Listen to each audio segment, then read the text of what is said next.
So now we're recording. Anyways, this will be the, sixth Furtalk podcast? I don't even know. Yeah, I believe it's the sixth. I'm Blake Fox. He's Roland Siston, and today we actually have guests with us. And would you guys like to introduce yourself really quick? Hello, I'm Suki. Hi, I'm Johnny. Alright, with that out of the way, now to just literally talk about whatever. So, before we begin, I want to, clarify something that I said in the previous Furtalk podcast. So remember when I went on that, huge rant about the job system in Final Fantasy 12? Yeah, I do remember that, actually. Turns out I forgot to count. You forgot to count. So I mentioned, how if you choose the wrong jobs at the beginning of the game, you're kind of screwed. I didn't realize that there are 6 characters that can take 2 jobs each and 12 jobs. So you can literally have every single person cover one job each, and you'll cover all the jobs? Yes. I mean, that still doesn't make the early game, any easier. The early game is still, if you choose the wrong jobs, you're screwed until you can get that multi-jobbing. But, once you, multi-class everyone, it's pretty much fair game from that point. Unless you really fucked up and, gave the exact same job to everyone, you should be fine. That makes sense. I mean, that's with most Final Fantasy games, though. Yeah. Well, they changed... I guess what it is with the new release of 12, the Zodiac whatever... The International Zodiac Job System. Very poorly named, I might add, because it was only released in Japan originally. But anyways, yeah, with that, they changed the job system the way it worked in 12. And so instead of being able to fully customize, you're trapped in one of 2 jobs. Oh, is that new to the re-release of Final Fantasy 12? It's semi-new. There originally was the International Zodiac Job System released 6 months after the original Final Fantasy 12. But my criticisms from the my original criticisms are still valid for the original one, because the original International Zodiac Job System had 12 jobs, 6 characters, and you can only give 1 job to any character, which meant that if you chose the wrong jobs at the beginning of the game, you're screwed.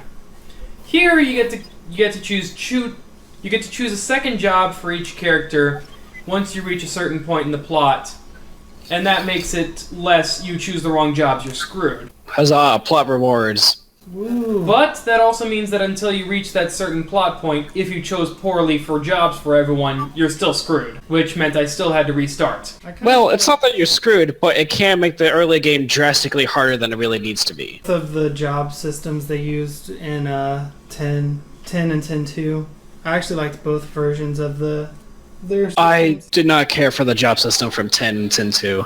I did. I liked it just because at first you were trapped in a certain job position, but once you got far enough along in the game, you could pretty much take them wherever you wanted them to go. And then in 10.2, I'm actually a huge fan of the garment grid system. Yeah. Well, I've never played 10.2. I mean, I've seen streams and videos on it and whatnot, but I've never actually played it myself. As for the job system from 10.1, I guess if you want to call it that, 10.1. How far along do you have to be in the plot to actually unlock, I guess, more advanced jobs or whatever? You pretty much the have to way that it works is you start off and your character's whatever their class or whatever, but all of the jobs or everyone's thing is connected in a big circle. So at any point you can get out of theirs and into somebody else's. And there's also teleport spheres that'll let you teleport to somebody else's. Basically, the way it works is that you use spheres to unlock ability upgrades. And instead of leveling giving you upgrades, leveling lets you travel across the board, and instead you just use spheres to give yourself abilities, upgrades, stat boosts, stuff like that. And then you also need special lock spheres to get to certain locked portions of the grid, which is how the game paces your leveling by plot. Because you unlock different levels of lock spheres through progression of the plot, and eventually once you've unlocked the ones through plot, you can get more through actual gameplay. You know what? I just realized I was actually thinking of 13 and 13.2's version of the job system. Ugh. Yeah, I'm sorry. Those So games are just I misspoke when I said that terrible 10 and 10.2 I wasn't a fan of. It's actually 13 and With this, 13.2 like, that I weird am. branching thing that just, or is it a spiral? I don't remember now. No, see, 13. No, it's just a weird 13's branching leveling thing. System works is you gain crystal points for Yeah, beating I know enemies. it's crystal points, but it like has layers or something, and every time you hit a certain plot point, it'll stop until Okay, you reach what the hap- next plot. Okay, area. so basically, to extrapolate, like how it works is essentially you have each character has like a different branch for like yeah, that's what I has was a different trying to thing say. for like was, which job they have. Other than like like branching paths that'll give you like 1 or 2 bonuses per path. See, I was trying to remember if It's it was just a linear spiral. line. I was trying to remember if it was like a spiral thing, like the design of it, the actual like design when you're looking at it, or if it was like a branching pathway thing. I feel like it was actually a spiral, wasn't it? You like spiral up, Kind, and then kind it of. branches off every so often. I guess you could interpret it that way. visually, I'm trying it to doesn't remember really what it matter. looks like. It doesn't really matter like what it looks like. I know. I How was it just plays saying. is essentially just a line. Yeah, It's like the rest of the game. It's just a line. Yeah, You can only Yeah. go forward. that game is. I always thought it was very terrible the way they designed it in 13 and 13 though, because you could only use skills depending upon which, I guess, stance you were using of the one you get like 3 for each character or whatever.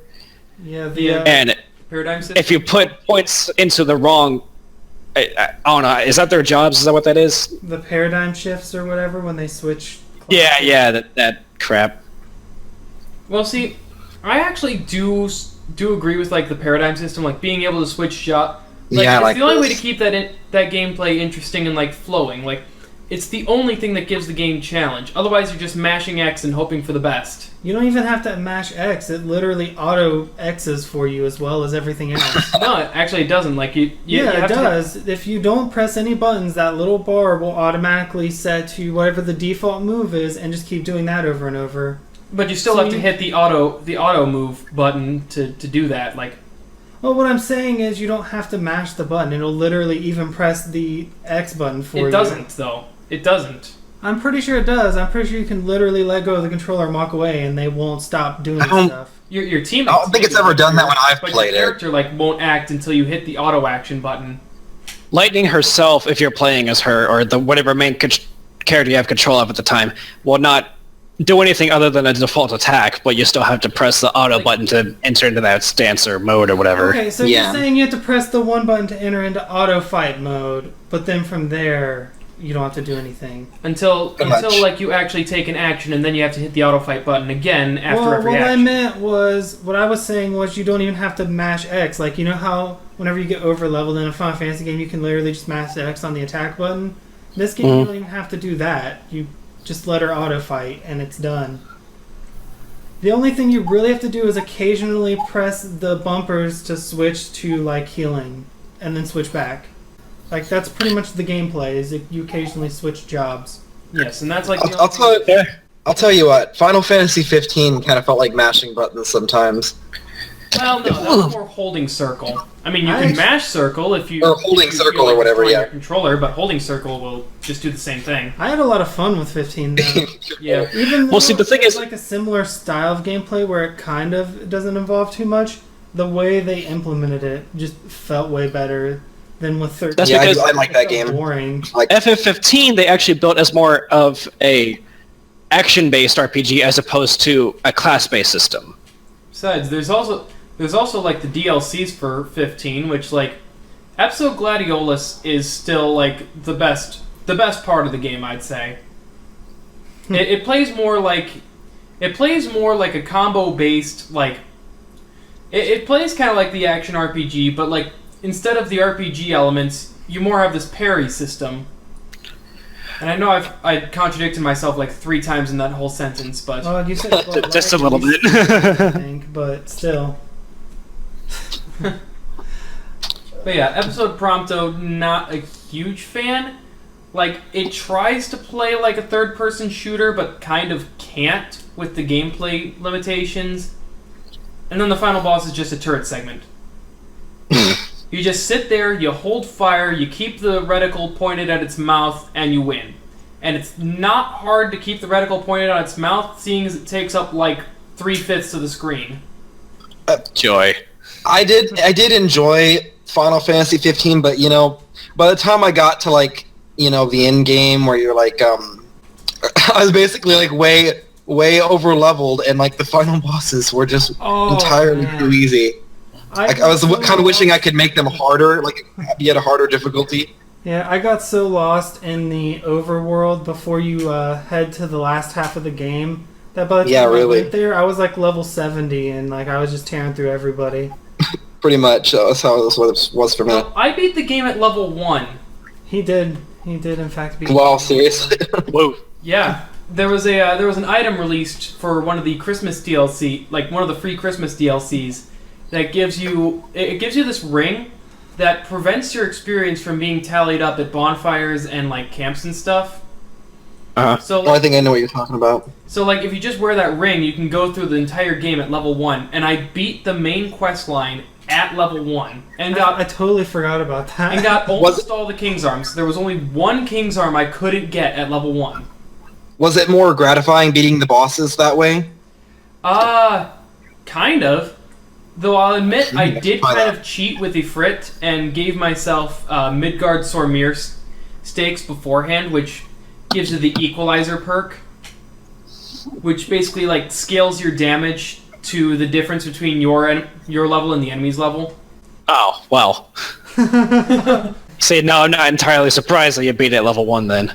Yeah, but they did that with only Ifrit. Yeah, Ifrit was the only one that it lasted through. Arden, I ran out of Midgard Sormir stake effect before I reached the final boss. Yeah, I remember that taking forever, because you were barely even hurting him the whole time. But it was still, not that hard.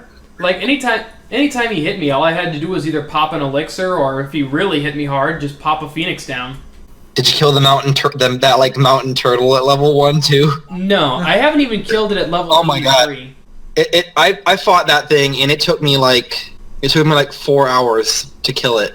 Mountain turtle. I was going to say that. Yzmat. It was just insane. Well, it still doesn't take as long as Yzmat, though. Yeah, but it's about as hard as Yzmat. That is to say, not that hard at all, once you know what you're doing. Well, see, the key is to actually get to the point of knowing what you're doing first. Well, yeah, it was stupidly easy. It just took a really long time. Yeah, just grinding and grinding. Yeah, that's the big problem with the super boss of Final Fantasy 15. It was overall underwhelming. Every super boss is a super difficult challenge. The Adamantus is just a wall. You just chip at the wall, and occasionally it takes a super heavy swing that is super easy to dodge. Yeah, pretty much. But overall, you're just hacking away at this wall and waiting for it to die. And see, with that kind of thing, that's why I kind of wish that maybe the creators behind FF15 would have taken some more inspiration from Shadow of the Colossus, where you have certain weak points or glyphs you could go and attack to deal extra damage on the boss overall. That could have been cool. Yeah. Right? Yeah, that could have been really interesting. This way, it's not this 4.5 hour long grind fest, which makes the gameplay really mundane by that point. And then you finally beat it, and then what do you get for it? You get a ribbon. You get exactly a ribbon, which I think it gives you immunity to all status effects. If it works like the original Final Fantasy's ribbons. I don't recall right offhand. I don't know. I was really into the game for a long time, but once I stopped playing, I have yet to be able to get myself back into it once I actually stopped. Yeah, I keep getting into it for all the sporadic DLC releases they give, but as soon as I'm finished with the DLC, I just shelve it until the next one comes out. I can't even do that. I haven't tried any of the DLCs because I just have not felt like playing it since I stopped. I sank over 100 hours into it. Then I just hit a point where I was kind of done with it, and I've been done with it since. Yeah. Oh man, the Assassin's DLC was buggy as all hell. You should see the cup noodle hat. Oh yeah. Yeah, there's one outfit that boosts your health regeneration, and all it is Nox's standard uniform, but with a giant ass cup noodle on his head. Fear me, I am Ramen Man! Nissin gets some product placement in a AAA title and winds up becoming a meme because of it. Sounds about right. Yeah, there were some other products in there, and they were showing off in that game too. I don't remember which ones it were. See. Most rest stops and stores and stuff take American Express, Knox's cars and Audi. Ignis's favorite coffee is Ebony. Oh yeah, I remember that. And Prompto's camera is a Sony. That's not entirely surprising though, because most of those are Asian-based companies. Yeah. Oh yeah, and there was also a Japan-based airline that got advertised in the film. If anything, I'm a little surprised that more games aren't so in your face with the advertising. Yeah. Now that I'm actually thinking about that, I'm a little surprised that doesn't happen more often. I think there was this one modern military shooter, Battlefront or something, where there was a product placement every 5 steps. New objective, go to the KFC. New objective, defend the Burger King. Are you talking about that North Korea game? Yeah. Where there was Tiger Direct stores and Hooters and something. This sounds like it belongs on my shelf already. It's like a generic FPS game that's about North Korea invading the United States, and then you have to fight the Koreans as just some regular dude. Interesting. I don't remember what it's called though, but pretty much everywhere you go is some kind of store that actually exists. And I remember there was a Tiger Direct and a Hooters, but I feel like there was a Red Bull or a NOS Energy vending machine that was all over the place too.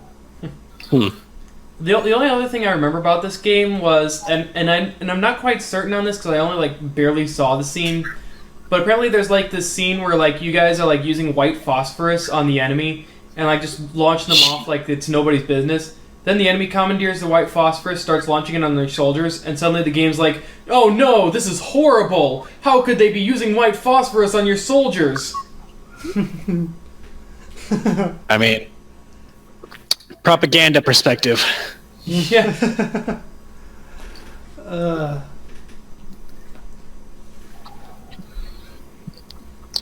Woo! That sweet, sweet silence. Hello, darkness, my old friend. No. Stop. Right now. Bad. I think his voice sounded quite beautiful. Yes, the voice was beautiful, but no. Stop with the song. Did you hear my cover of Oogie's song? I don't believe so. You should. I still need to fix I need to fix your image that you kind of slapped on there. Yeah, I kind of just lazily slapped an image because I was tired and I wanted to go to bed. So what's y'all's favorite Final Fantasy game? Ooh, that is a really tough question. Are we including side games? If your favorite game is a side game. Crisis Core, Final Fantasy VII. Oh, that's fair for you. I can see. Oh yeah, I like that one. Yeah, I would say mine is probably 9, to be honest. Of all the games I've played, I have the most history with that one, and it always makes me happy. Also a good one, yes. For me, I think honestly it's going to be the classic Final Fantasy games. Like the originals. Yeah, the original classic. 4 was a decent one, I thought. I mean, I know it's a really unpopular opinion, but not a lot of people like 2. I thought it was okay. I liked the idea behind 2, the original idea with the leveling up stuff as you use it. I just think that in some ways it fell short. Beat yourself up to get stronger. Yeah. Kinda. Welcome to the JRPG. Where you can level up your HP by smacking your own members and level up your bows by using bows and... What a novel idea. The use of your weapons would actually make you better at using your weapons. Well, it was a novel idea because the only other people who used it were Bethesda with the Elder Scrolls games. Yeah, well, they implemented it decades later and much more effectively. But you gotta give props to 2 for being ambitious enough to try it. True point. Yep. I mean, hell, we wouldn't have had Half-Life without Jurassic Park Trespasser. Wait, or Fallout, or Skyrim, or Skyrim Special Edition, or pretty much anything along the number of those series. Actually, the Fallout series didn't use the skills level up as you use them thing. The Fallout actually just opted for a straight experience system. Oh, so it's only in the later interpretations where they have the different I guess, perks you can get from leveling up that increase damage with various weapons and that kind of thing. Well, that still didn't implement like the skills level up as you use them system. It just added perks to your level ups. Fair enough. I'm still learning how to use OBS, sort of. I can't even get OBS to open. I've had to resort to using whatever I can find. That's sort of how it was with like, my old computer. Like, for some reason, I tried to use OBS, and it crashed my computer, but we just recorded, we just did a stream with it, and it worked pretty well. Yeah. So, was OBS the reason your last computer exploded? Yeah. I see. It just went... Not so much. Yeah, I guess that's true. Visually, it must have been interesting to watch a computer explode, though. It wasn't sweet, it was smoky. Like, literally smoky. Gotta get your computer some Nicorette. Tad bit of spark in there, too. Yeah. Yeah, it sucks when, you spend so much on a computer, and, like, it just goes to shit. It just dies on you. Yeah, that is kind of a pain. I love technology, but at the same time, I just absolutely hate it. See, that's where I start becoming Hades. You know, the whole gif of, like, we're forgetting one just teeny tiny, itty-bitty, really important detail. I own you! Oh, gosh. That's a 10. I actually recently saw that movie again, too. Wait, when did you see that movie again? I think it was while you were at work. Oh, what'd you watch on Netflix or something? Yep. Nice. Yeah, that was it's a good movie. That was a good movie. I remember the songs being catchy as hell and a lot of fun. I think, honestly, if we have to go with Disney songs, my favorite one is going to be Go the Distance. That, or anything by Phil Collins from Tarzan. I go the distance. I have a theory, like, regarding Tarzan. I feel like they hired Phil Collins to do, like, one song for them to be, like, that song that they play in all the trailers and that song that, like, draws everyone to it and that they play on the radio all the time. But then they realized that they already had Phil Collins on the job. Might as well just make him write every song in the movie. Why not? And perform every song in the movie. Yes. I like that You'll Be in My Heart song. I've got that on my Spotify playlist. I didn't care so much for that one, but I do have both Trash in the Camp, the one with Rosie O'Donnell and all the other girls in the camp, just doing shit. And then I've also got the Strangers Like Me one. Nice. Let's see. In terms of Disney songs, I don't know. I'm over here racking my brain trying to think of what my favorite Disney song would be. My first instinct is Be a Man, but then I realized that I really only like that song for the memes. Let it go, let it go. No. God. I will I punch hate you that in the song for the memes. I do say one thing regarding that song, though, the Let It Go song. I hate that song to death because, like, everyone in the world loved that song and it got overplayed to the point of becoming, like, super obnoxious. But that You're Welcome song from the Moana movie is pretty overplayed, too, and yet I haven't gotten sick of that one yet. Yeah. Oh yeah, I really like that one. I actually still have yet to see Moana. That one's been memed up a bit. Maybe because it's the Welcome song. I don't know. Something about that one's not as grating as Let It Go ended up being.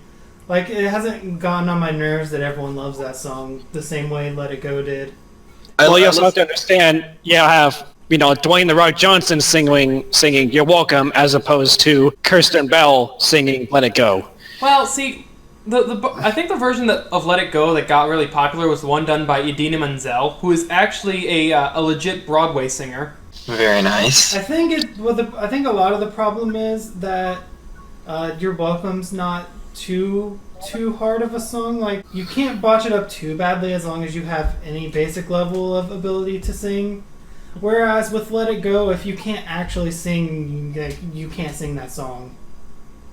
Oh, there was one part of that it was song. So popular, everybody was trying to sing it, but nobody can sing, really. There is one part of the You're Welcome song where he's, like, singing really quickly, like, yeah. and I can't really keep... Well, I'm just saying, like, compared to Let It Go, like, with Let It Go, if you can't sing, like, just don't... Well, you gotta hit those high notes with Let It Go. Yeah, like, just please don't bother if you can't, but everyone was singing it all the time, and nobody can sing. Yeah. So I feel like that's probably why that one got so annoying, actually, now that I'm thinking about it. Well, not to mention, there's also the You're Welcome curse. where every time you diss you're welcome, you get a rock bottom. I see what you did there. The pun was appreciated. I heard the phone noises. The Rock may be like what 50 or 60, but he can still open up a can of whoop ass on that candy ass. You bet. Yeah. He is just awesome. Does he still do wrestling? From time to time, yeah. Bit. Yeah, from time to time. I mean, I think his most recent appearance was at WrestleMania 30. I don't know, the WrestleMania in 2016, where like he comes out, like he starts giving like his usual welcome speech. Then he notices 3 guys dressed up as The Undertaker, Hulk Hogan, and Randy Savage, and he's like, "Well, I'm going to interrupt the speech for just a second so I can interview these guys." Cool. and then he got in like a bunch of trouble because the WWE was trying to forget that Hulk Hogan ever existed. Why? Because Gawker. Okay, so basically what happened was they secretly taped Hulk Hogan having sex with some girl. And in the middle of the sex thing, I don't remember exactly what it was, but he called her like a whore who liked to sleep with N-words or something. And like it was all on tape and it got released publicly. And so there's a video of him saying the N-word like 5 times. Yeah, I remember hearing about that. And then like the wrestling people were like, "Yeah, okay, see ya." Yep, that would definitely end your career. Well, my thing is like, okay, during the sexual act, there are some people who like some really weird shit, and honestly, that's his personal business, and that has no place in his career. Oh well, he sued Gawker Media out of existence for like $150 million, so no, can't say I blame him. And he won, so. I mean, I've heard of people saying like some real nasty things during sex. You know, they would probably like seriously blush at just in any other context. Oh yeah, for sure. But yeah, he people definitely got in a personality whole changes. lot of trouble for that. I just had a hilarious but a terrible idea right just this second. Uh-oh. Imagining like the Gawker sex tape being commentated on by Jerry Lawler and Jim Ross. Oh jeez. Jesus. It's a real walking, talking slobber knocker. Fucking hell. The most messed up part was that Gawker actually like set him up on that one. Like they talked the girl into sleeping with him so that they could secretly record it. Like they literally set up the whole thing. See, and that's bullshit. Like if he got fired over the scandal, it's on the media's fault at that point, and yeah, you know, Hogan doesn't deserve that. Yeah, that's why he ended up winning the lawsuit, because like this guy who was like his friend was like the one who arranged it, but he was like doing it for Gawker so that they could get like juicy, you know, whatever scoops or whatever. They were blackmail. They were manufacturing their own stories by like setting people up, basically. Blackmail, yeah. But that's what news outlets do. So like that guy like went up to Hogan and was like, "You want to fuck my wife?" Oh my god. He secretly recorded him. I wonder how much they paid him to be a cuck. No, I don't think you can get. No amount of money is too small for the Hulkster, brother. I don't think you can be any more of a cuck than literally walking up to your best friend and be like, "Do you want to sleep with my wife?" Insert wrestling joke here. Exactly. What you gonna do, brother, when the largest lawyer firm in the world runs wild on you? The reason he ended up winning the lawsuit, another part of the reason why he ended up winning the lawsuit is there was this rich billionaire guy who got outed as gay by Gawker like a few years back, and he was like pretty much set out to destroy them from that day on because they outed him when he wasn't like ready to go out yet, you know what I mean? And so he found out about what happened to Hogan, and he used like his corporate lawyers to like sue them out of existence on Hogan's behalf because he hates Gawker. Never cross the rich. I forgot about that part of the story. Gay Batman? What? There's like some billionaire, I don't remember like what company he runs, but Gay Batman. like Gawker like outed him before he was ready to like come out, and he was like he never forgave them for it. And that's why he let Hogan use his corporate lawyers to sue Gawker out of existence. His billionaire lawyers, the kind that don't lose cases. Well, I mean, they're paid for that. Yeah. And when you're paid on commission, it's probably in your best interest to do your job. Yeah. The Gawker story is like the world's ultimate case of chickens coming home to roost. It was like a shit show of every wrong thing they'd ever done coming back to bite them in the ass all at once. Gotta love when that happens. You don't get much karma justice in the world, so it's hilarious when it does happen. It can be, anyway. Yeah. It's like if they hadn't like spent their whole career fucking people over and doing like questionably ethical things, like they would still be a company. And yet somehow Trump University still exists. Trump just hasn't screwed over the right people yet. He has make problems go away money, and now he's the president. So even if they didn't go away, he could just pardon himself. Oh yeah. Well, yeah, he's a billionaire. All hail the living Cheeto! The living Cheeto. Or the Pumpkin Lord. I'm sad that people don't call him Tiny Hands anymore. Oh yeah, I remember that. He got so mad, like that was like the thing that got to him like worse than anything else. But then stupid Marco Rubio had to like puss out about it and like cave into pressure to not be like that. But the only way to fight Trump is to be just as much of an asshole as he is. So if he had he could have won if he had kept calling him Tiny Hands. Like the Republican Party voters like eat that kind of stuff up. Oh man, speaking of like Trump being president and all, apparently he finally got tired of trying to take like the slow and legit way into like getting rid of the Affordable Care Act and just was like, executive order. Yeah, but it won't go through. Yeah, he can't just do whatever he wants. There is rule of law. All that'll do is get his base riled up, and then it'll get shot down in the courts, and then he'll go on a Twitter rant about it for 20 minutes, and then it'll be a CNN story for the whole week, and then we'll be right back where we started with nothing having actually happened. Well, no, because at that point, after it's been ran on CNN for the week, at the end of that week, he'll go on another Twitter rant about CNN, and then he'll start attacking Kim Jong-un again, and then we'll be at war with North Korea. Yeah, I'm just waiting for that to happen. Like, one of them is just going to say, like, that one thing that finally pushes the other one over the edge. And I don't know which one is going to, like, lose their cool first, but it's definitely bound to happen because neither one of them have any temper whatsoever. Yeah. It'll happen when Kim Jong-un calls Trump Tiny Hands. Oh my god, yes, like, if that was the inciting incident. If that's what causes the apocalypse, like, bring it on. Like, that's an okay way for the world to end, with Kim Jong-un calling Trump Tiny Hands. It'd be the funniest end of the world ever. And they say the last words uttered in the world were Trump has tiny hands. I think a bunch of countries are trying to cut off North Korea now. Nobody really knows what to do with them now because, like, before, like, whenever Obama was in office, they were literally just a punchline. Like, nobody gave a shit about them. And it took Trump all of a handful of months to turn them into, like, the greatest threat on the planet. Well, you also have to understand, Trump had the help of Fox News. And according to them, they have nuclear capability of being able to hit, Chicago, New York, and all kinds of other things like that over on the east side of the states. So, where we're at now. True anyways. There's no way that we don't have a way to intercept, missiles. I mean, hell, I'm pretty sure we do. Plans back in the 80s. Yeah, we were working. The reason the Cold War ended was because Reagan authorized a project to like create laser guidance system to stop missiles from being launched, or to intercept missiles. It didn't go anywhere and it didn't work, but the Russians thought it had worked, which like freaked them out pretty much. They never ended up calling the bluff, and that's part of what ended the Cold War. Well, at this point, though, we do actually have technology to create.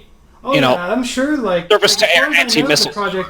As far as I know, the project was never dropped, so I'm sure by this point they'd have done something. Right. I remember a couple years ago, there was some sort of new technology that they were trying to show off. It was some sort of, anti-nuclear shield or some shit that they put up in New York. I'm not really sure. It sounds cool, though. Yeah. Anytime we build something that defends us from stuff, I think it's awesome.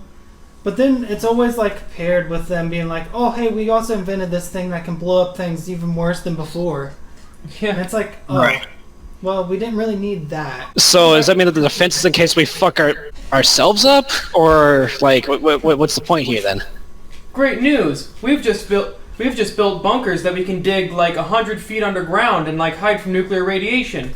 Great news! Yeah. We just created nukes that can pierce into these bunkers. Yeah. damn it! Pretty much. It's because It's like I the don't know American. why, but everyone who ends up in power are always the kind of people who like feel constantly threatened if they aren't the biggest dick guy in the room. It's like the American way is to create a way to defend yourself from enemies, then create a way to destroy your own defenses. And then hope the plans for the said, defense penetrating things don't fall into the enemy hands. Yeah. But then, like, once you built the weapon that can pierce your own defenses, you're like, well, if we have this weapon, they could have it, so we have to build more defenses. Yeah. Which leads to building weapons that can penetrate the defenses, because then they go, well, if we can defend from this, they can probably defend from this. We have to build a weapon that can stop this. And that's how you get propaganda, inflated military spending, patriotism, that's bullshit. Well, then again, you also have to realize that one of the largest factors to this, like, self-imposed arms race is probably the military-industrial complex, just because they get a huge-ass paycheck whenever we develop new shit. Yeah, one of the largest political contributors, if not the largest, is like a defense and arms contractor. So a lot of our policy is like war first. Like, the more conflicts we can get involved with, the more money they make, so... Yep, so... Now you know why we're technically still in Iraq, why we're over in South Korea, why we're fucking everywhere, honestly. We're trying to police the world. Like 7 different interventions in the Middle East, and we're fighting we're doing like some kind of weird shadow war in Africa, where we're in over 100 missions at any given moment in Africa, like black. Is that still going on? Stuff. Yeah. Wow, I thought that ended like 4 years ago. No, there's like not a moment where we're not on some kind of weird op in Africa. I don't know the specifics, I'm sure that's all classified.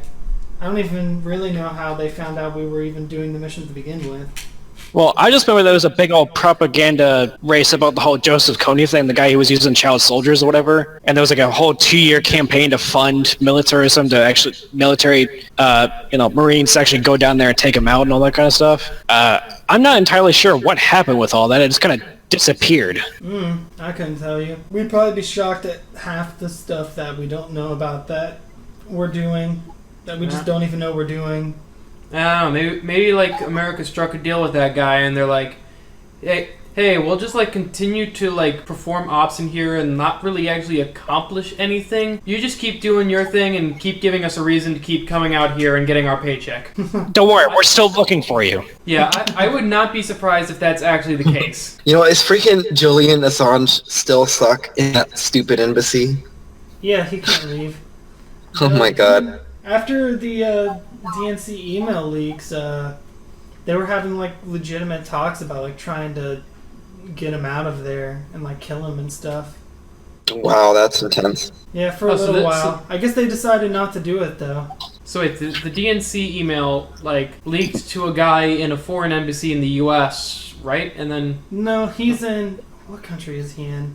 He's fighting from the United States government in an embassy in some other country. It's in like he can't leave the embassy because if he France does, or they'll probably kill him. Man, that must be rough. The official on record thing is like they want him for a like. It's in London. Yeah, they like want him for some kind of like rape charge or something, but it's like bogus and it's just an excuse so that they can bring him here and pretty much do away with him. Whether that's lock him in prison for all of time or kill him, who knows? Wasn't there someone like recently released like last year that like it was the beginning of this year and it was Chelsea Manning. That's it. Yeah. Yeah. Trump was pissed about that. I can imagine. It was like one of the only good things Obama ever did, and Trump was like furious about it. What was it she did again? She was a whistleblower. Yeah, she was a whistleblower like Snowden. She exposed the fact that we were killing civilians during the Iraq War. That's like on purpose and doing like double taps and attacking the first responders and stuff. We were doing like highly illegal stuff. And then Trump's like, then Obama's like, yeah, she was kind of in the right to expose that. We should probably let her out of... Not really. They never admit fault whenever they do stuff. Obama just at the last minute of his presidency, one of the last things he did was give her like a time served, basically. where he was like, as president, I'm saying that's long enough, you can go now. And then Trump's like, what the fuck? Yeah, which is weird because the way he had been talking up to that point, it sounded, he had made it sound like he was gonna, like, let Snowden and them go, but I mean, anyone who knew Trump knew better. But it was just funny seeing the actual, like, about face whenever he got furious about it. And then watching all his supporters about face on the exact same issue was even funnier. I was really happy when she got pardoned because, like, I mean, I'm a transgender person myself, so, you know, I'm seeing how she had been treated and stuff like that. I definitely really identified with that. Oh man, the shit they did to her was like horror show stuff, man. She tried to kill herself like 2 or 3 times while she was there, I think. Sheesh. I remember each time they lock her in solitary afterwards. Damn. She's been a large portion of her time in jail in solitary, actually. Well, at the very least, she could be like away from other prisoners that would maybe do questionable things. At the very least.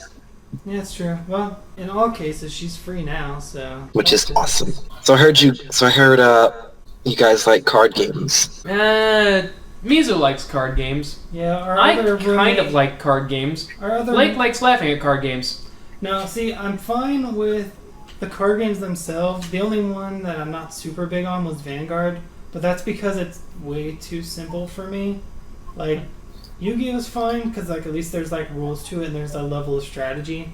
But I feel like Vanguard is just as much luck as it is skill, and that kind of ruins it for me. Just get your most powerful units out and attack. Yeah, what I find funny is the card game animes, because they're just ridiculous and over the top. Way over the top. Like, even their hair designs are just crazy. It's time to Anime, the card game. Anime protagonist. It's anime, the card game, but every single card is the main protagonist. Oh my god. There is actually an anime card game where it's like a bunch of different anime shows and it has all their characters in the cards. I'm not surprised to hear that, actually. I don't remember what it's called. I'd have to ask Mizu, but he's asleep right now, so. I saw a stupid card game app on that used like freaking, you know, characters from adult shows like The Simpsons and Family Guy, and I'm like, really? Oh yeah, I'd heard of that one. Nice. It's stupid. It looks stupid. Is it a card game or is it that like? It's a phone. It is a card game, but it's a card game and a phone app. Oh, I'm thinking of what was it? Animation Showdown or whatever it is, the one where you're actually like fighting like Street Fighter style against each other. I think it was Animation Showdown. Well, like with cards. I'll have to ask Steven because he actually had the app. Yeah, but yeah, the only ever card game I've played is Magic of the Gathering. I remember I've had two people try to explain Yu-Gi-Oh to me, but for some reason my feeble mind can't handle it. It's probably because most of the rules are bullshit. And the format keeps changing. Oh yeah, the rules radically change all the time. I've learned from like watching, like each time you watch a different anime, like they're doing radically different things than the. Oh yeah, no way I wouldn't be able to keep up with that. Right, and the actual card game itself, you know, the ban list updates every 4 to 6 months, and then the format changes every you know, brand new major pack they come out with, and it's just it's not worth it. I have no idea how to actually play the game. See, I know how to play Yu-Gi-Oh. I kind of understand Vanguard. I kind of understand Magic the Gathering. Magic the Gathering is the best one, honestly. Magic of the Gathering. I have no idea on any of the other games. I have no idea how to play official rules Magic the Gathering, though, unfortunately. Because I've only ever been able to play with, like, friends at home and stuff. So we've kind of had to figure out the rules on our own. I have no idea. Honestly, it's official rules. Very similar for the most part. It's just when it comes to official like tournaments and whatnot for Magic the Gathering, you can only use packs up to 3 behind whatever the current one is. So you can use the main one, the pack that came before it, the pack that became before that, and the pack that came before that. Those are the only 4 you're allowed to use at tournaments. But otherwise, what it says on the card is what it does. So it's really at one point, like, because like there's not really official rules, at least not for us, there wasn't. Like, we spent forever trying to decide whether or not removing cards from the top of your deck would count as the same thing as discarding. Technically, no. Yeah, that's what I'm saying. Like, we ended up coming to the no decision, but like for a while we were arguing with each other about it. Well, there's a certain mechanic similar to that in Yu-Gi-Oh! Called Excavation, and what it does is it sends cards directly from the top of your deck to the graveyard or banishes it or what have you, but it does not actually count as discarding because it's not going from your hand to the graveyard or banishment. Yeah, that's what I'm saying. Like, we argued about that forever, and we eventually settled on like it had to be from the hand to count. But for a while, we weren't really sure which way to go with that. It's mostly little stuff like that, though. Like, for the most part, the cards are pretty straightforward. Mm-hmm. For me, one of the most, not necessarily confusing, but really kind of like interesting gimmicks that they came up with was the creatures that attack with venomous -1/-1 counters. The poison counter thing? Yeah, that shit. I hate it. Yeah, doesn't that like have its own separate thing where it'll kill you with so many poison counters? Yeah, I think if you get like 10 poison counters or something, it kills it anyway. Persona 5. Oh boy. You guys played that? No, I have not. I've played a bit of like Persona 3 and Persona 4, and I think I know what to expect from Persona 5 from it. I mean, you should definitely play it because I mean it's like a freaking really long game. It's like 100+ hours, but it's amazing. See, the thing I played through.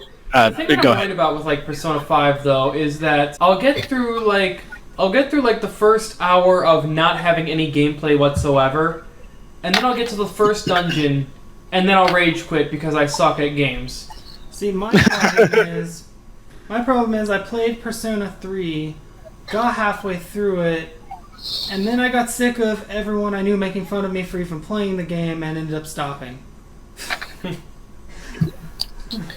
See, that's what happened with me, but it was Persona 4 instead. And so I've been hesitant to pick up on 5, but I keep hearing really good reviews and that it's a good game for fans of the series, so... It really, like, Persona 5 is the first in the series I've played, and it's a blast. It's definitely a blast. I actually liked 3, I just got really tired of being made fun of for playing it. It got old pretty fast. Made fun of? That's stupid. Literally made fun of constantly for playing it. Well, as with any fan base, there's always toxic players or people. I'm tired of all you emos ruining everything. No, I'm not talking about other players. Like, I mean, my brother would literally make fun of me every day because I played it. Oh. Well, at that point, sibling rivalry is its own bitch. Persona 3 is really heavy in, like, the emo shit. Yeah. I didn't mind that much at the time whenever I was playing it because I was younger anyways. But... like, looking back on it now, the whole shooting yourself in the head thing to do things is kind of stupid and gimmicky. You have to evoke your personas by putting this gun to your head and pulling the trigger. However, I still like the mechanics and the whole the dungeon crawl thing where you go up the tower.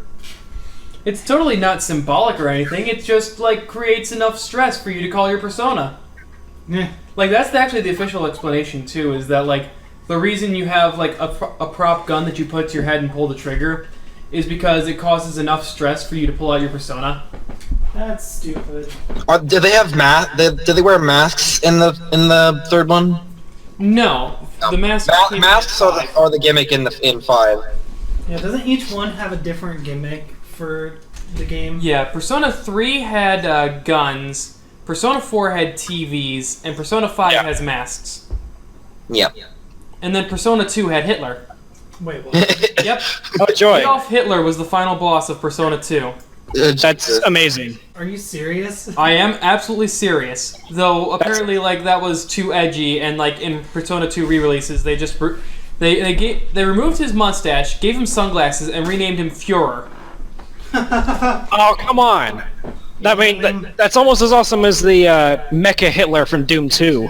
Yeah. Mecha Hitler. That sounds hilarious, too. Hey, I wonder if the Doom remakes will have Mecha Hitler at some point. Oh, God. Oh, trash. Well, I don't think... Wolfenstein. Mecha Hitler was Wolfenstein. Was it Wolfenstein? I thought it was. He said it was Doom 2. I'm pretty sure... No, Doom... Was it Wolf...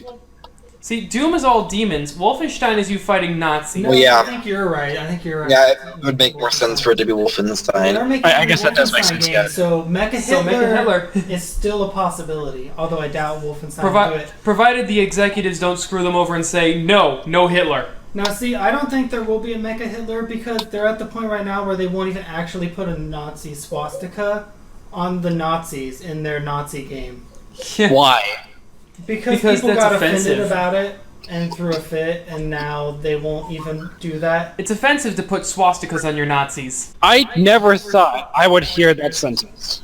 Oh, hold on. It gets better because they were actually required to put women, black women, and like other minorities as the Nazis in the game for inclusive sake. Wait, wasn't that Call of Duty World War II though? Or that might have been the Call of Duty game where they had to make the minority Nazis, and I was left wondering, did you even history? Yes. Man, that Unite the Right bullshit really fucked up everything. Oh, man. Oh, they were already getting really crazy like that. It seems like everyone's getting crazier lately. Way crazier on every Pretty side. much. Pretty I'm much. just left here like, guys, you're all being totally nuts. I don't know, like, Can you stop? it was like 3 years ago when I could easily say, hey, it's totally morally okay to have your player slaughtering a bunch of Nazis in games. And now they're actual Nazis in real life, still around. I mean, they've always been there. They've just they've come out of the woodworks Yeah. with all the stuff that's going on. They've gotten a lot more attention recently, Yeah. and people are defending them. Well, it's because the issue of race has become a hot button topic again. And of course, who's gonna throw their hat into the ring in an issue about race? The fucking Nazis. I'm That's surprised. kind of what they're known for. I'm surprised the Klan isn't back yet. Oh, they are. They are. They're part of Yeah, the whole they are. Unite the Right thing. In fact, they were actually there at the rally. Together. Yeah, they were. Ah, okay. It was Nazi, Klansmen, and some group called the Vanguard. The Vanguard. Oh. It was like Vanguard America or something.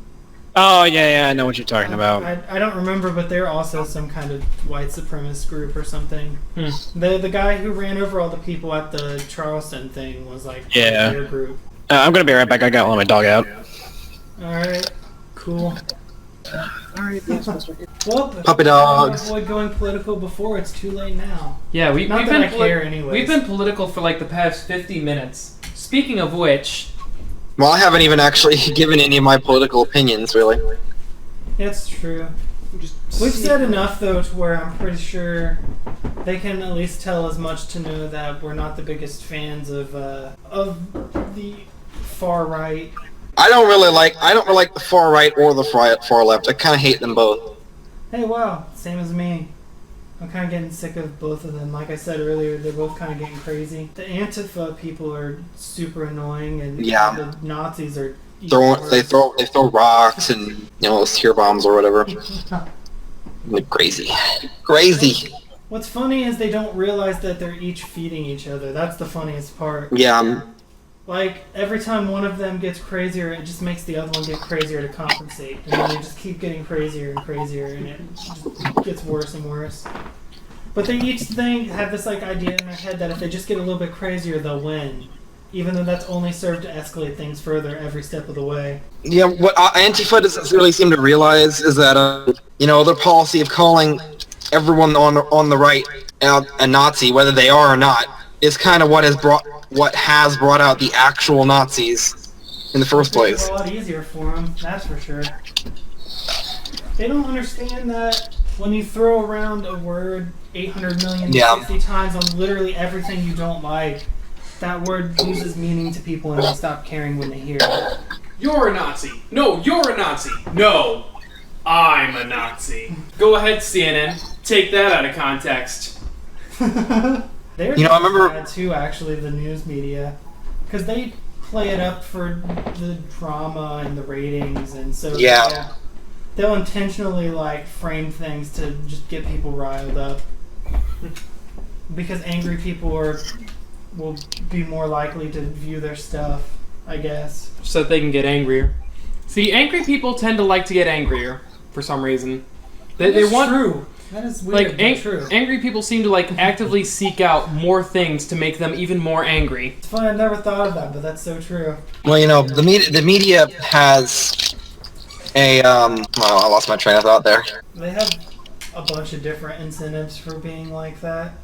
They have a financial incentive because the clickbaity and inflammatory stuff gets them more viewers, which in turn gets them more money.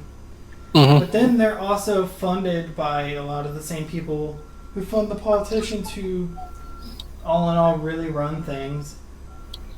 So they have a vested interest in like doing whatever helps their agendas. Oh yeah, that's what I was gonna say. You know, the media has an agenda to push. So, you know, if they can get people riled up and angry at whatever side that they're against, then they've accomplished their goal. Most of their goals, though, are just to keep people too angry to notice when they're really being screwed over. Yeah, or to really, you know, too angry to think for themselves, turn them into sheeple. Sheeple! They'll be getting angry over Trump's latest tweet of the week, while meanwhile he's like bombing the crap out of children in some Middle Eastern country. Jesus Christ. And like, Welcome to corporate America. Fuck you. Did you know that we have a 90% miss rate with our drones? Wow, seriously? Yeah, 90% of the time we hit civilians and not actual targets. Wow, that's awful. Somehow I'm not surprised. Yeah, and they know that they're missing that much, but they don't care because it's brown people in the third world, so why would they care? Why should we care? It's not happening near us. Oh shit, speaking of shit happening near us. What? I'd heard last night, like, just after you guys went home, like, these two women, like, came in, and, like, on their way out, like, one of them was telling me about how apparently they found a dead body in the Walmart parking lot here. Really? Oh, God. There was a guy just, like, dead in his car. Jeez. Did he killed or did he have, like, a heart attack or something? I don't know, they never said, though apparently this is, like, the third dead body they found, like, in this town, like, in the past, like, month. Huh. Is there a serial killer on the loose? I doubt it. I don't know, probably just coincidence. We're really close to Milwaukee, so it could just be that people are dumping bodies here. Yeah. Honestly. Because, like, what better way to get rid of a body than drive 30 minutes out from Milwaukee and just dump it in some town that nobody cares about? Funny enough, I would not put it past Milwaukee to do that. Well, it makes more sense than keeping it 10 minutes away from where it happened. Yeah. Although, I guess, at the same time, that's a lot more risk because you're carrying a body with you for a long distance. Yeah. So, I don't know. I don't know how to do, like, oddly enough, despite the fact that I have, like, pretty much a clean criminal record, I've like, puzzled out all these different ways to, like, properly commit criminal activities. Murder is not one of those. Oh, that's like the one I focus on. Though I guess like the farthest I've gotten on that is like how if you're going to be a serial killer, don't have any connection with like any of the don't have any personal connection with the victims and choose victims that have no connection to each other. Yeah. That's a good idea. And then like don't have the same method for every victim. Why the fuck am I saying this? Because why not? Well, see, the thing is, though, what makes a serial killer, as opposed to, say, a terrorist or something, is the fact that they have a specific type of target that they're after, and they have a very specific style or method of killing their victims. Yeah, like the origami killer in Heavy Rain. Yeah. Yeah. I'm the origami killer. So you're a pirate now? Something about a certain officer. Origami killer. A certain... Blake, show me a gold watch. I like whenever you say the actual FBI.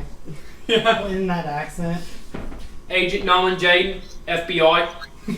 That sounds like an Australian FBI. Yeah. It's a French actor trying to sound like he's from like upstate New York. Yeah, and he does not nail it. It just comes out kind of funny. I'm here to see Paco. It's still not as bad as in the Vanguard G series. Oh yeah, Mr. Muy Bueno. Yeah, there's one character who his character is supposed to be like a native Spanish speaker. He's supposed to like come from. Is it Spain or is it Mexico that he comes from? It actually is Spain, like actual Spain. Yeah, he's supposed to be like born and raised in Spain, and the American voice actor does not know how to pronounce Spanish words. So instead of saying, he ends up saying like muy loco instead of muy loco. Muy Bueno. Yeah, It's hilarious because his character's supposed to be a native Spanish speaker, but he's like botching all the words. I smell a Japanese bootleg. Oh my god. You know what's really funny when you watch when you watch subbed anime and there's certain lines where Japanese people are trying to speak English and it just sounds so ridiculous. I don't watch a whole lot of subbed anime, but I've seen like compilations. Well, I mean, I've watched like clips and compilations. I've seen For me, like, compilations. some of the weirdest. Really funny. But what I was going to say is that. Go ahead. Oh, you can go ahead. Well, I was just going to say that some of the funniest stuff I've seen regarding language in media is when they try to create a entirely new language of some sort, or try to use a dead one in, for instance, like a video game or something. But then they randomly, will shout out something in English.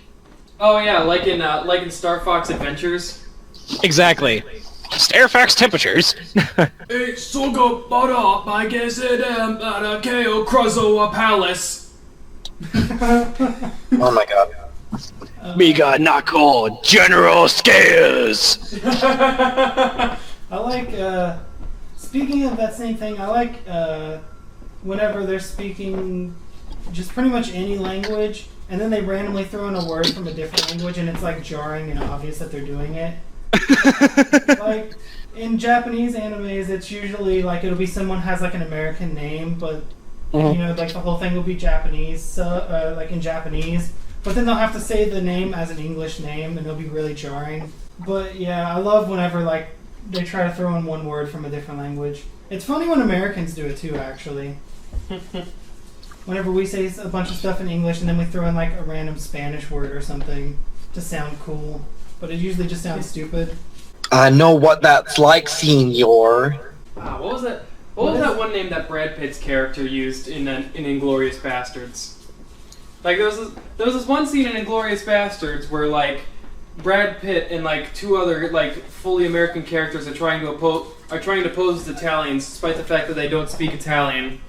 And then like Brad Pitt's character has this really thick Southern drawl.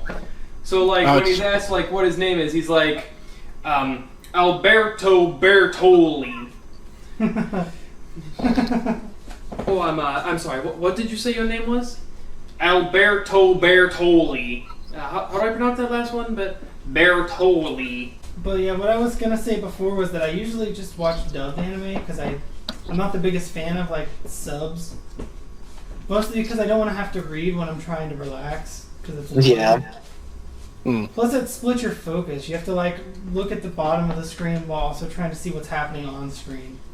I only watch subbed anime if I have to. Well, see, I unfortunately am kind of required to because I am legally deaf. So, yeah. Oh, wow. So I've had to train myself to actually be able to pay attention to the action happening on screen and read what's going on at the same time.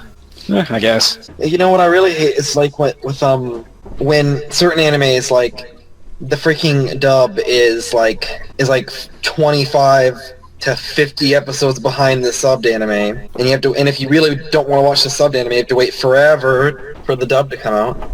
Oh yeah. Well, that's because the sub, they can still use the same Japanese voice actors and lines, just they're writing a, speech-to-text transcript of whatever, they're speaking or saying. But, And I would also like lump in like when dubs are completely different from subs, but like that's only happened with like 2 animes, and it wound up being that the dub was way better than the sub. I was going to throw in, like with the case of Detective Conan, where the dub actually stops halfway through and then never picks back up. So there's just like hundreds of episodes that you can't watch unless you watch it subbed. Jesus Christ, wow. Which sucks because I really liked that show and I had to stop at like episode 150 of like 300 or 400. Well, to be fair, Bleach had the same incident and issue for a long time too. Yeah. Yeah, which they still haven't finished animating Bleach. Yeah. Probably never will, unfortunately. Bleach got lame after Aizen, pretty much. Once they defeated Aizen, the show just kind of plummeted down. While the 1,000-Year Blood War was interesting, but that's in the manga only. That show has tanked so many times. That whole that arc, the last arc in the anime, like it just sucked. But yeah, what I hate too about anime is like the people who are like purists for either sub or dub. And it's Yeah, like- oh, I like dub, and they're like, well, fuck you, you're a piece of shit because you watch the anime not the same way I do. Oh no! Like, why can't we all just enjoy anime together? That, though. Exactly. United as anime fans. Like, what's this elitist bullshit? Yeah, it's really fucking annoying. I hate it from both sides. I feel like it's way worse with the people who watch subbed anime, though. I have to be honest. They're I way mean- more obnoxious about it. I never hear people being purists about, oh, the dub is always better. I always hear it's like, I've heard it a few some times, people- and then like people will hold up like Cowboy Bebop and a few other ones and be like, the dub is way better. It's superior. Well, the reason why you even have the argument to begin with is because there's the whole argument from sub-users or watchers or whatever, fans, I guess, that, you know, the translation from Japanese to English is more accurate and truthful in watching the subtitles as opposed to dubbing it over with a voice actor and redoing the line to suit the actor's needs and whatnot. Yeah, that makes sense. I understand a little bit, but I just feel like if you like it one way, that's cool. Just don't be a dick if other people don't, you know? Right, I mean, that's the main point of contention that I keep seeing pop up as to why there's even an argument in the first place. Yeah. I feel like it just depends, really. Like, some of the dubs are better, but then, like, some of the subs probably are better. Weirdly enough, from what I hear, apparently Akira Toriyama thinks the Spanish sub of Dragon Ball Z is the best one. The Spanish. Yeah. Did I backwards say it? Yes, but yeah, Oh, Akira whatever. Toriyama like has gone on record to say that the Spanish dub of Dragon Ball Z is the best dub in his opinion. But, okay. Well, I don't know. I guess those Spanish actors just really nail the characters. Have you heard the voices for some of the characters, though? Not in the Spanish dub. Oh, I watched a compilation of a couple of them just to see what they even sounded like. It's a sight to behold. Maybe I'll have to go watch the Spanish dub then. I feel like I could see why he'd like the Spanish sub or dub. If I can word today, dub. I English. feel like the reason I think it's because Spanish is like an S word, and then like so my brain wants to keep going with the S's and alliterate.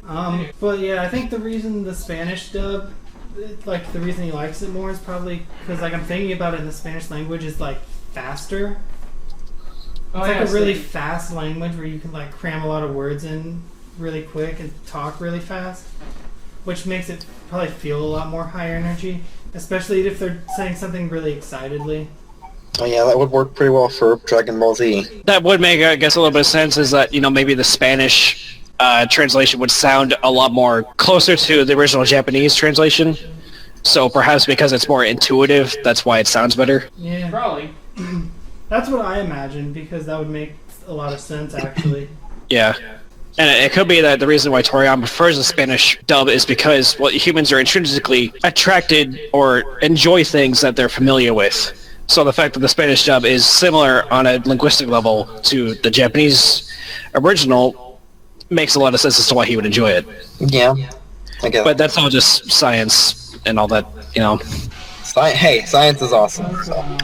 It can be, but it can also be really boring. Yeah, like physics. Just math. Yeah. So much math. You know, and I'm really good at math, but it's like, I hate it so much. Not the biggest fan myself. I used to be good at the school stuff, but I haven't done school stuff in so long that I've forgotten how to do it all. I think we might have to be cutting this off now. Oh, I know you're gonna take him to work. Oh, you're gonna stick with this and keep doing this? Yeah, if you don't mind though, would you like stop somewhere and get food of some kind and something to drink? Sure. Just anything goes?